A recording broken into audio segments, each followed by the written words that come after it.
Hi, I'm Alyssa and I'm a VIPKID teacher and I've been teaching with the company for about a year and a half. And besides teaching, I also coach new applicants in getting hired for the company. So I have step-by-step guides, videos, lots of coaching documents, a really helpful Facebook group, and I do video conferencing and one-on-one coaching to help teachers have an easier time getting hired. So throughout the time that I've been helping teachers get hired, I've noticed 5 major things that teachers tend to struggle with. So I wanted to go through those 5 things, and I hope that they will help you have an easier time getting hired. Also, please contact me if you need help. I'd love to help you. So the first thing I've noticed, it kind of is a few things wrapped up into one. It's teacher's energy, the rapport you have with a student, and also your ability to adapt to students' needs.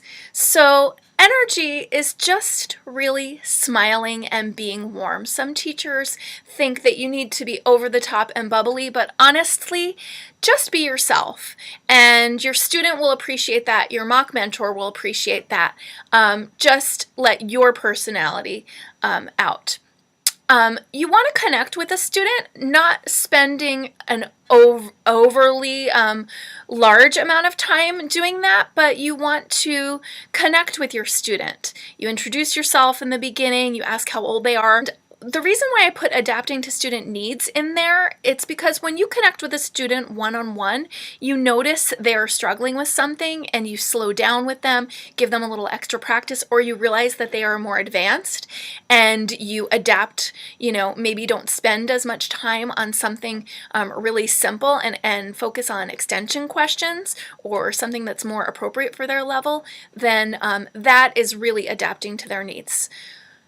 The second thing is kind of an obvious one. If you know anything about teaching with a VIPKID, it's TPR, where you're using body motions to show whatever language you're trying to say. What is your name? All of those body motions. So some teachers use some TPR, but not enough. You really want to, especially at the lower level, you really want to sort of connect every word to a body motion and then try to get the student to also do those motions too. So like if I was teaching the word pepper and I circled on the slide, pepper, pepper. You try to get the student to do those motions also, and not using a lot of extra language. So that TPR really supports what you're saying instead of saying this really hot thing over here is a pepper. No, you want to get rid of all that extra language and use more TPR. So the third thing that I notice some teachers get as feedback or for improvement is just basically the teaching and the modeling that you're doing. So VIPKID talks about this technique called the I do, we do, you do.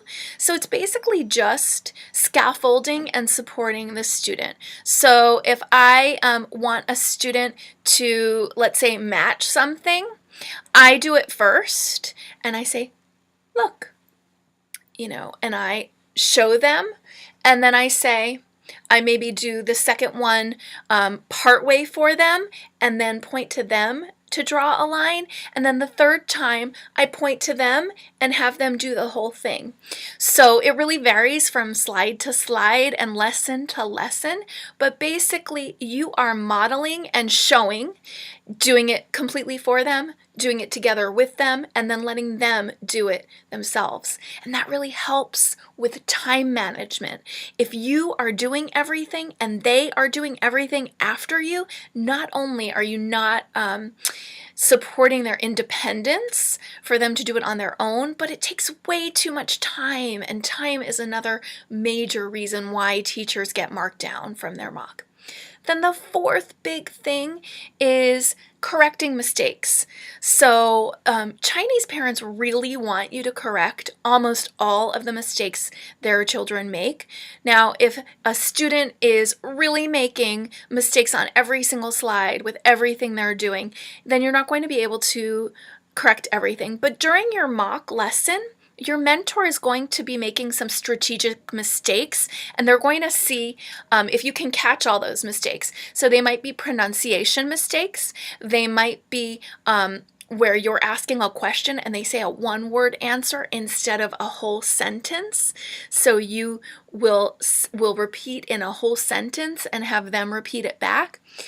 They might be making some sort of grammar mistake where some word inside their sentence is incorrect, and you really want to focus on that word and have them repeat it the correct way. So if you don't catch all of your mentor's mistakes, then you will get marked down for that. And then the last one, which is really important, is some teachers don't cover the objectives that are explicit on each slide. So at the bottom of your slide, it says either target sentences or vocabulary or something like that for you to get the student to be saying. So if you just sort of forget that, you don't quickly review it at the bottom, if you haven't practiced enough, then you might not be hitting all those target sentences and objectives. And if you don't, you will get marked down for that. So those are my top 5 things. But that being said, if you miss one of those things, or even, miss a little something here or there, you may still pass. Nobody doesn't pass because they make some small mistake here or there. Really, it's usually a number of mistakes and a number of things that you need to improve on, which is why you might not pass. So hopefully that helped you, and I would love to give you more details and more specifics on all of those teaching techniques, because there's so much more than just those 5 big things. So hopefully this helped you, and good luck.